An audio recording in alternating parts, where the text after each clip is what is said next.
लक्ष्मीनाथ समारंभां नाथयामुनमध्यमाम् अस्मदाचार्यपर्यन्तां वंदे गुरु परंपरा। सभी संतवाणी सैटेलाइट चैनल के माध्यम से जुड़े हुए सभी दर्शकों को जय श्रीमन नारायण।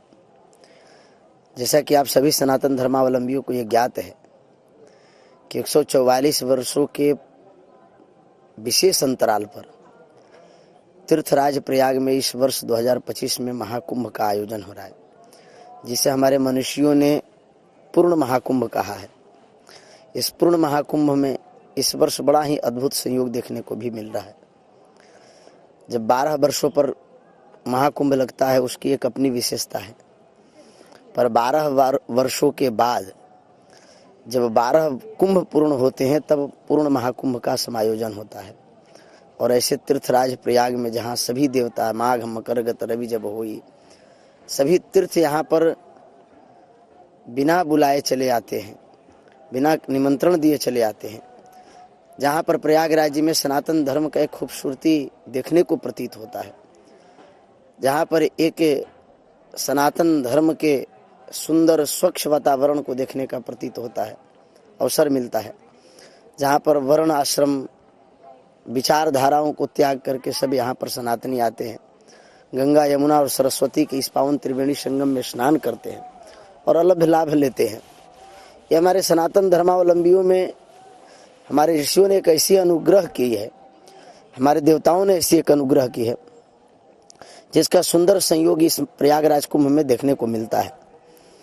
इस बार यह कुंभ 45 दिनों का है। महाशिवरात्रि तक यह चलने वाला दिव्य महाकुंभ बड़े ही अद्भुत अलौकिक एवं इसकी छटा वर्णनीय है और दर्शनीय भी है, जिसमें देश विदेश के बहुत ही संभ्रांत लोग आस्तिक जन यहाँ पर आकर के गंगा और यमुना के सरस्वती के तट पर संगम में डुबकी लगा करके पुण्य के भागी बन रहे हैं। शास्त्रों में भी वर्णन आया है, अयम ही परमो लाभ उत्तम श्लोक दर्शनम। हम तीर्थों में क्यों जाते हैं और तीर्थों में जाने का हमें प्राप्त क्या होता है, तो प्रसंग आता है भागवत महापुराण में। श्री सुदामा जी की पत्नी ने भगवान की विशेषता बताते हुए कहा, जो परमात्मा के स्वयं मित्र थे। सुदामा जी के विषय में चर्चा आती है ऐसे शास्त्रों में, कृष्ण स्यासिद सखा क्वचिद ब्राह्मणो ब्रह्मवित्तमः। लेकिन जब उनकी पत्नी ने ये विशेषताएं बताकर कही कि जाइए आप, तो उन्होंने कहा कि संपदाधिकारियों के पास जाने पर लोग संशय के दृष्टि से देखते हैं। तब उन्होंने कहा कि नहीं, अयम ही परमो लाभ उत्तम श्लोक दर्शन, केवल दर्शन के भाव से आप जाइए। प्रयागराज जी में आज जो भी आ रहे हैं वो केवल और केवल दर्शन, स्नान, स्पर्शन, मार्जन इत्यादि के लिए ही आ रहे हैं। जीवन में संतों के दर्शन से बड़ा ही क्रांतिकारी परिवर्तन होता है। संत दरस जिमि पातक टरई, ऐसा वर्णन आया है। और इस महाकुंभ में अद्भुत अद्भुत संत पधारे हैं, जिनके एकमात्र दर्शन करने से जीवन के सारे अग स्वतः समाप्त हो जाते हैं। हम जीवन भर कुछ न कुछ अपने कर्तव्य कर्मों में निरत रहते हैं। शास्त्र श्रुति भी कहती है, कर्मानुबंधी नि मनुष्य लोक, ये संसार कर्म अनुबंध है। और इस कर्म अनुबंध का पालन करते हुए हमें अपने गारहस्थ जीवन के कर्तव्यों का पालन करना पड़ता है। उसमें कहीं न कहीं व्यतिक्रम भी होता है, कहीं न कहीं व्यतिरेक भी होता है। उन सब पापों से, उन सब अन्य कर्मों से शुद्ध होने का एक सरल मार्ग है तीर्थों का भ्रमण, तीर्थों का तीर्थाटन करना। और विशेष जब अवसर आवे, उस अवसर में आकर के जब हम दर्शन करें, स्नान करें, तो उसका एक अमिट लाभ हमें प्राप्त होता है। जहाँ तक इस कुंभ की चर्चा अगर हम करें तो कुंभ की एक अपनी विशेष महत्व है।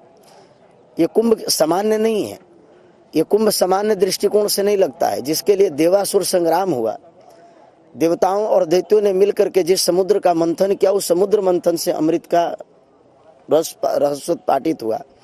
जिस कुंभ के लिए, जिस अमृत के लिए भगवान श्रीमन नारायण को कईक अवतार लेना पड़ा। मंदराचल पर्वत के रूप में भी वहीं विराजमान थे, बासुकी नाग के रूप में भी वहीं विराजमान थे।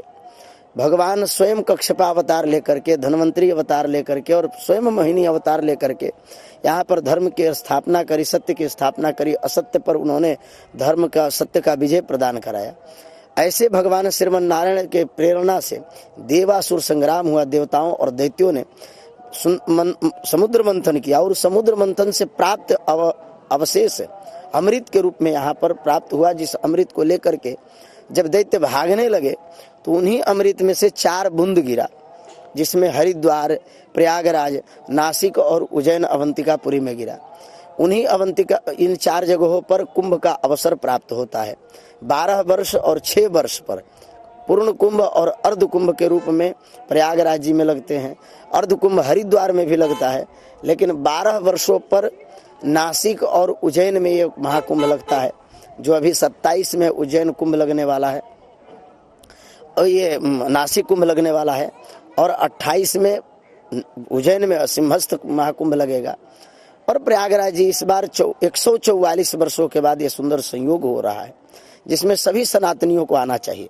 आज के कराल कलिकाल में सनातन धर्म पर विशेष रूप से कुठाराघात किया जाता है, सनातन धर्म पर विशेष रूप से छीटाकाशी की जाती है। जहां अन्य विचारधाराओं पर कुछ बोलने पर गले काटने के भी फतवे जारी हो जाते हैं, वहां हमारे सनातन धर्म में सबको एक साथ लेकर चलने की बात कही गई है, और इसकी एक जिसको हमारे यहाँ मानव समरसत्ता की बात कही जाती है, और ये केवल और केवल हमारे वैदिक सनातन धर्म की विशेषता हो सकती है और किसी विचारधाराओं की नहीं हो सकती है। और धर्म तो केवल एक ही है, और वह धर्म केवल और केवल इस धर्म सनातन धर्म के सिवाय और कोई दूसरा धर्म हो ही नहीं सकता है, और न हुआ है। जितने भी हैं विचारधाराएं हो सकते हैं, वहाँ के एक विचार प्रवाहित हो सकता है, यहाँ विचार नहीं, यहाँ स्वयं परमात्मा के श्वास नाद के रूप में वेद मंत्र प्रवाहित होते हैं, जिसको हम सब ग्रहण करते हैं। और यहाँ पर सभी को, सब में परमात्मा की दृष्टिकोण से सब में भगवान की व्यापकता मानी जाती है। ईश्वर अंश जीव अविनाशी, चेतन अमल सहज सुख राशि, यहाँ सब परमात्मा है, सब भगवान के अंश है, भगवान के अंशी है। इसी को मान करके और इसका सुंदर नजारा देखना हो तो कुंभ में आवे, कुंभ का दर्शन करें, जहाँ एक घाट पर ब्राह्मण भी स्नान करते हैं, क्षत्रिय भी स्नान करते हैं, वैश्य भी स्नान करते हैं, शूद्र भी स्नान करते हैं। जहाँ पर आने के बाद संपूर्ण समाज एक हो जाए, जहाँ पर आने के बाद संपूर्ण मानव एक हो जाए, जहाँ पर आने के बाद संपूर्ण विचार एक हो जाए, जहाँ पर आने के बाद संपूर्ण दिनचर्या एक हो जाए, जहाँ पर आने के बाद संपूर्ण चरित्र एक हो जाए, वही तो सनातन है। एक ही सब कुछ है, और उस परमात्मा के सिवाय और दूसरा कोई नहीं है। एकम सद्र विप्र बहुधा वदन्ति, ऐसा श्रुति कहती है। एक ही परमात्मा है, और उनको अलग अलग विचारधाराओं से, अलग अलग तथ्यों के द्वारा हम उनको मानते हैं, जानते हैं, पूजते हैं, देखते हैं। लेकिन यही हम निवेदन करेंगे कि इस सनातन धर्म की विशिष्टता है, जहाँ मानव समरसत्ता की चर्चा होती है, जहाँ पर आने के बाद हम सबको पूजते हैं, सबको प्रणाम करते हैं। और इसकी एक अनुपम छटा देखना हो तो प्रयागराज कुंभ पधारे। प्रयागराज कुंभ का अपना अलग विशेष महत्व है। स्वयं भगवान त्रिवेणी, यहाँ त्रिवेणी का संगम है, अक्षय वट है, और स्वयं परमात्मा वेणी माधव के रूप में यहाँ पर विराजमान है, जिनके दर्शन करने से अनेक पाप संताप दूर हो जाते हैं। और संतों के दर्शन तो मिलते ही, परमात्मा मिले या न मिले, अगर संत मिल गए तो भगवान के मिलने में कहीं कोई संशय नहीं है। संत मिलने का अर्थ ही है कि परमात्मा के प्रतिनिधि भूत मिल गए। श्रीमद् भगवद गीता में भगवान श्री अर्जुन को यादवेंद्र सरकार निवेदन करते हैं कि हे अर्जुन, मैं भी आता हूँ, और मेरे कार्यों को संपादित करने के लिए मैं विशेष संदेश को लेकर के संत महापुरुषों को भेजते हैं। तो ऐसे कुंभ में विशिष्ट संतों का दर्शन करने का अवसर प्राप्त होता है। और आज के समय में यह आवश्यक है कि हम जागरूक होकर के अपने धर्म के प्रति समर्पित हो, अपने सनातन धर्म के प्रति समर्पित हो। अगर हम समर्पित नहीं होंगे, एक नहीं रहेंगे, एकजुट नहीं रहेंगे, तो ये वो दिन दूर नहीं जब हम इससे दूर होते चले जाएंगे। यही हमारा विशेष संदेश है कि कुंभ में पधारें और यहाँ की एक अद्भुत अलौकिक छटा का दर्शन लाभ लें। जय श्रीमन नारायण, जय श्रीमन।